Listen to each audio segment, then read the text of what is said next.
Surviving the medieval midwinter. As we snuggle down in our 21st century homes with their central heating and double glazing, let us spare a thought for those in medieval Britain. How did they survive a harsh winter, especially as this was during Europe's Little Ice Age?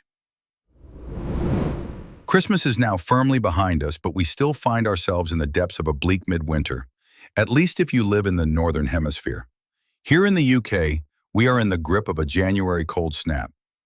And while other nations might chuckle at our complaints of the cold, I can only imagine our medieval ancestors would be howling in hysterics at our so-called misfortune. As I write this, I am warmed by toasty radiators, insulated by double-glazed windows, all while wrapped in cozy blankets with a hot drink to hand. I know, cue tiny violins. We might get a little sad at this time of year, but it seems the people of medieval Europe felt winter's presence most keenly. One Middle English lyric goes, "Winter awakens all my sorrow, now that the leafy branches are growing bare. Often I sigh and sorrowfully mourn when I consider how all this world's joy comes to nothing." So as I look out at the dark and blustery streets outside, I wonder, how on earth did medieval folks survive it?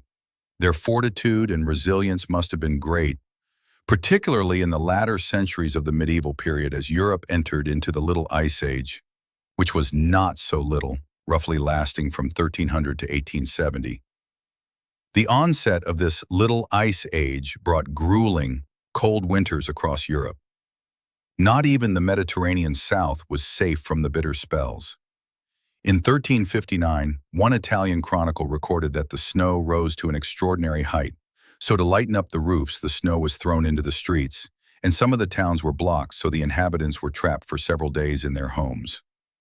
In the notoriously brutal winter of 1363-1364, parts of southern Europe had frozen over, from the Venetian lagoon to the balmy shores near Bordeaux. Clothing thoughtful.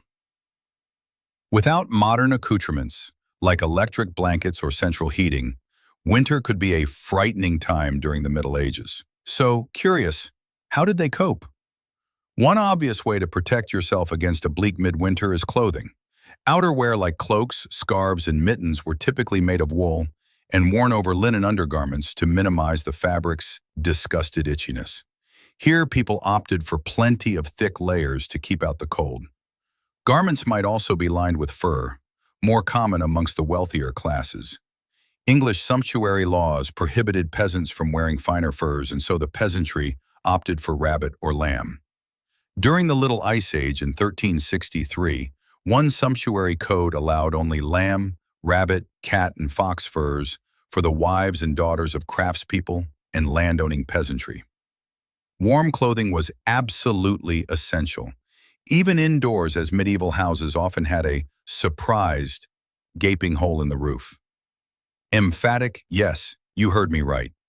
A central fire pit or stone hearth was a common feature of the medieval home, but the disapproving rudimentary ventilation in medieval roofs left inhabitants exposed to the elements during the coldest months of the year.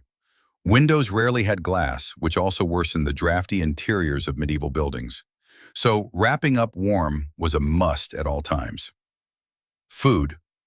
Medieval calendars, which feature in books of hours and psalters, often depict wintry snowscapes for the month of January.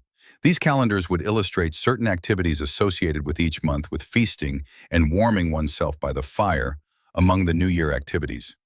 Medieval folk were still guided by the Galenic principles of the four humors, and disgusted, phlegm was considered the primary humor during the cold season.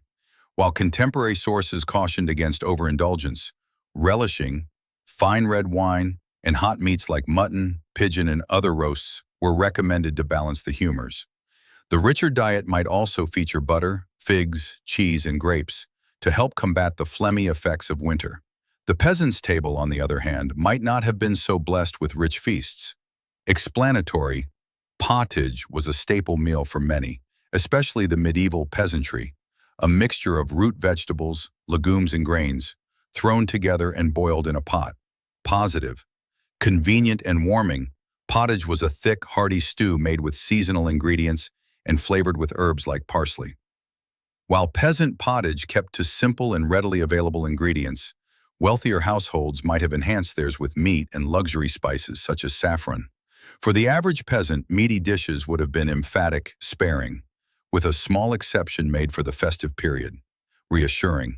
But fear not, the peasant's diet during this period was also recorded to include descriptive blood sausage or black pudding. So perhaps no mutton, but surprised. Pig's blood? Confident. No problem. Informative. Fun. Thoughtful. Medieval winters were undoubtedly tough. C8 was cold and the food wasn't so good. If you were a peasant, T-acheless. But it wasn't all bad. Ener, calendars dating to the Middle Ages provide a wonderful insight into what medieval folk did for fun in the wintry season. Snow fights, sledding, and ice skating on pieces of polished wood or animal bones are among the entertainments depicted in medieval calendars. Descriptive. If you were a nobleman, you might have partaken in a spot of boar hunting. Relaxed. But if you weren't too keen on these outdoorsy pursuits, you could enjoy more sedentary games such as backgammon and chess. Thoughtful.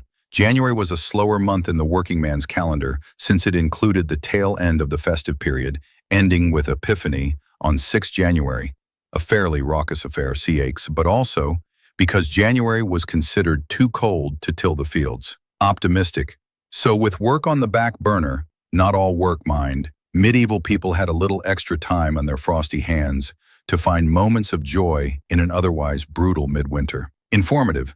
Tizanne Nevaeh Rogers is the house librarian at the Independent and Standard newspapers. Clear, she is also a freelance history writer in her spare time. Informative. Tizani previously studied history at York and Oxford University and has written elsewhere for the Historians magazine and the Independent.